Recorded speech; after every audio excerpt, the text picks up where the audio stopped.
नमस्कार दोस्तों, स्वागत है आपका स्टेनो गुरुजी यूट्यूब चैनल। दोस्तों आज हम लोग प्रैक्टिस करने वाले 140 शब्द प्रति मिनट की स्पीड से डिक्टेशन का यहाँ पे अभ्यास करेंगे।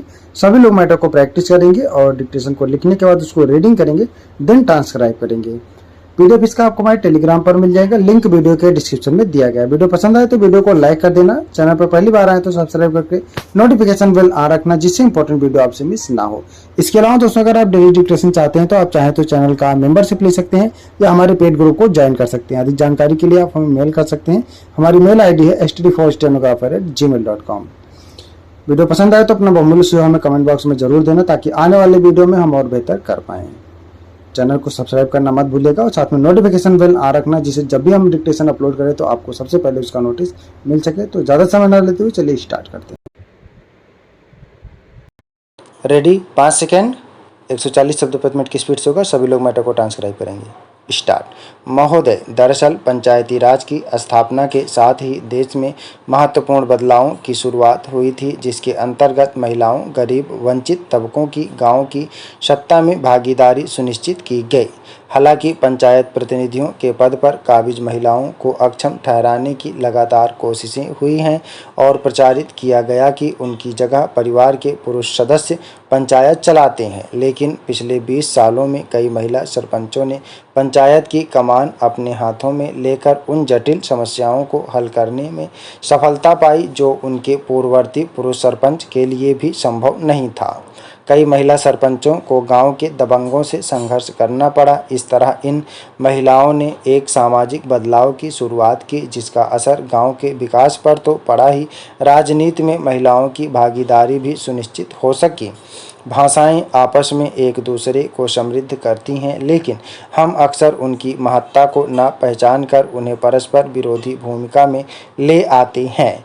हमारे देश में बांग्ला, असमिया, तमिल, तेलुगु, कन्नड़ आदि भाषाओं के प्रति स्थानीय लोगों की चेतना ने ही उनको इस वैश्विक अर्थव्यवस्था के दौर में सर्वमान्य और पूर्णतः प्रभावी बनाया है। अपने देश से बाहर रूस, जर्मनी, फ्रांस आदि अनेक देशों में अंग्रेजी दूसरी भाषा के रूप में भी स्वीकृति नहीं पा सकी, लेकिन हमारे देश के सुदूर ग्रामीण इलाकों की अनेक प्रतिभाएं अंग्रेजी भाषा में निपुण न होने के कारण अलक्षित रह जाने को अभिशप्त रहती हैं। वहीं संसार के अनेक देशों में यह भी संभव है कि कोई व्यक्ति अपनी भाषा का राष्ट्रीय अथवा अंतर्राष्ट्रीय विद्वान हो, फिर भी उसे अंग्रेजी के 4 वाक्य भी बोलना नहीं आता हो। इसलिए अंग्रेजी को किसी अन्य भाषा की तरह जानना, प्रयोग करना और अंतर्राष्ट्रीय स्तर पर अपने विचारों के संप्रेषण के लिए उपयोग करना अच्छी बात है, लेकिन हिंदी की अवहेलना करके उसके अवमूल्यन की स्थिति तैयार करना और इस पर गौरवान्वित होना एक नितांत असांस्कृतिक और अनैतिक कर्म है। यदि हम इस अतिशयता से दूर रहकर हिंदी को अच्छी तरह जानते हुए उसका प्रयोग अपने विचारों की अभिव्यक्ति के लिए करें तो यह एक रचनात्मक प्रयास होगा। भाषा के साथ मनुष्य का जैसा गहरा संबंध होना चाहिए, वह आज हमें नहीं दिखाई देता। मानव पूंजी रिपोर्ट के अनुसार 124 देशों की सूची में भारत मानव पूंजी सूचकांक में बहुत पीछे है। इस मानव पूंजी रिपोर्ट के अनुसार भारत न केवल विकसित देशों रूस, चीन, ब्राज़ील और दक्षिण अफ्रीका से बहुत पीछे है, बल्कि भारतीय उपमहाद्वीप में अपने पड़ोसी देशों श्रीलंका, भूटान और बांग्लादेश से भी पीछे है। अगर देश को दीर्घकालिक विकास के पथ पर ले जाना है तो इसके लिए स्वास्थ्य, शिक्षा और पोषण जैसे महत्वपूर्ण क्षेत्रों में पहल करनी होगी। इसके विपरीत हमें यह देखने को मिलता है कि इस साल के बजट आवंटन में इन क्षेत्रों को उतनी तवज्जो नहीं मिल पाई है। अगर मानव पूंजी का निर्माण करना है तो शिक्षा, स्वास्थ्य सेवाओं को ज़्यादा मजबूत और जिम्मेदार बनाना होगा। अमेरिका के एक विश्वविख्यात अर्थशास्त्री ने कहा कि भारत पूंजी का आशय दक्षता, शिक्षा, स्वास्थ्य और लोगों की कौशल वृद्धि से है। यह पूंजी है क्योंकि यह दक्षता, शिक्षा लंबे समय तक उसी तरह हमारा अभिन्न अंग बनी रहेंगी जैसे कोई मशीन, संयंत्र या फैक्ट्री उत्पादन का हिस्सा बने रहते हैं। इसका सीधा अर्थ यह है कि सैद्धांतिक रूप से पूंजी 2 प्रकार की है। पहली पूंजी जो मूर्त रूप में दिखाई देती है वह भौतिक पूंजी है।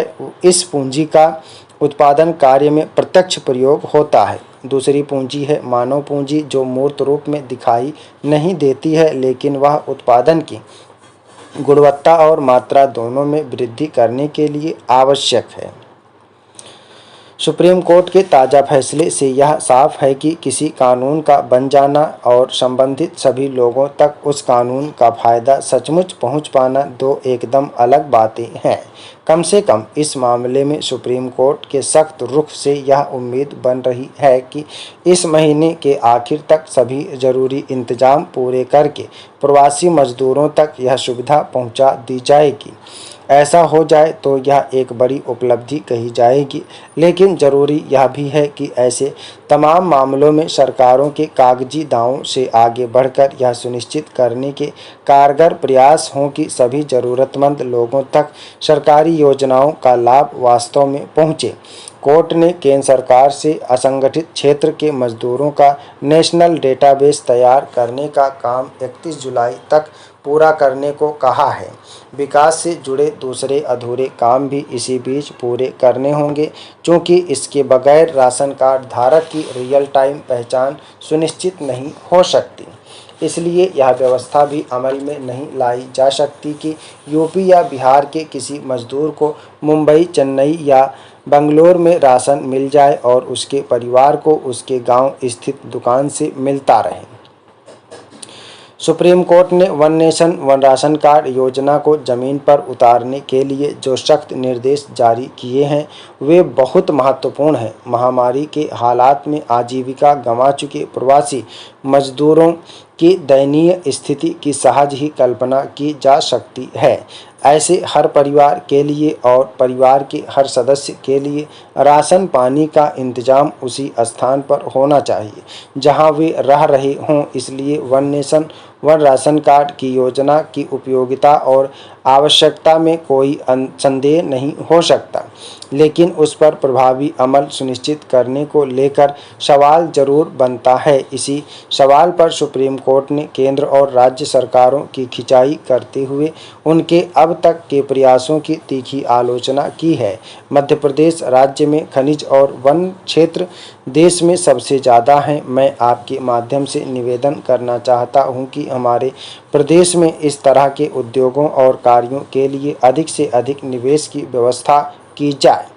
इस प्रदेश से हजारों टन कोयला प्रतिदिन देश भर में जाता है, इसलिए सरकार को कोयला खदानों के पास ही थर्मल पावर स्टेशंस बनाने चाहिए ताकि देश को सस्ती बिजली मिल सके।